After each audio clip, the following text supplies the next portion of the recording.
Hey guys, it's Jan, Not a Real Farm. So I'm outside today, guys, looking at the peppers.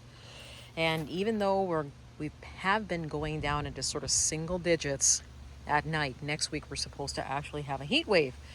So it's almost like the weather doesn't know what it wants to do, but let me show you. Just get down here so you can see the size of the peppers now. Aren't those nice?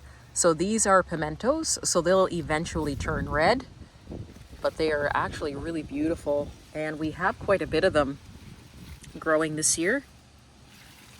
And my hope is that we'll be able to at least keep some of that nice hot weather until we at least get a few of these that we can save the seed, because these plants came out beautiful. They're tall, they're thick, they're full of fruit.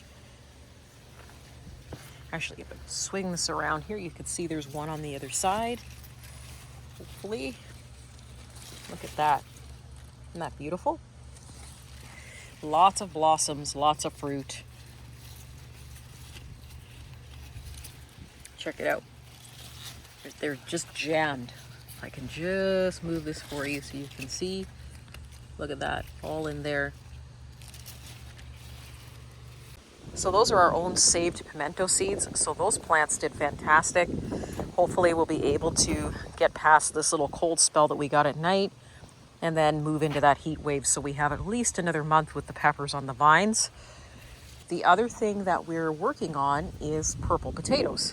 So our purple potatoes have pretty much died down here, and we didn't plant very much of them, but you can see one from the rain that we had. It's already popped out of the ground. So we got these nice new purpley potatoes.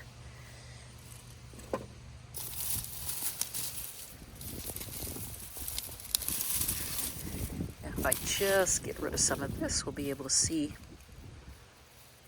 Aren't those beautiful? They're like almost like a violet, if I can get close enough that you can see the color. So that's really cool. They probably won't get any bigger than this just because we planted these really late. So we're just going to have new potatoes out of them. And new potatoes taste great. They're great for hash browns or anything else that you want to make with them.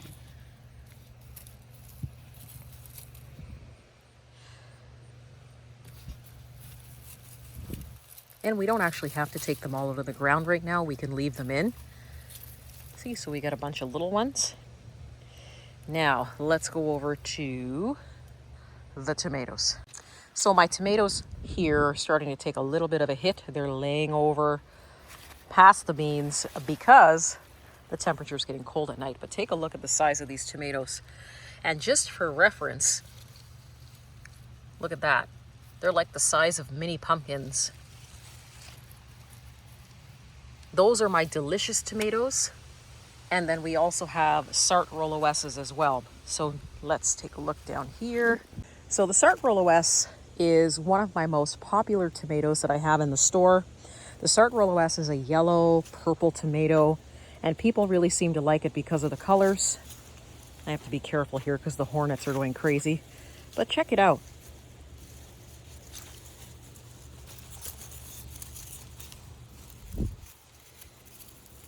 I've grown this several years now in a row, and it seems to be one of my popular tomatoes, even with our salsa.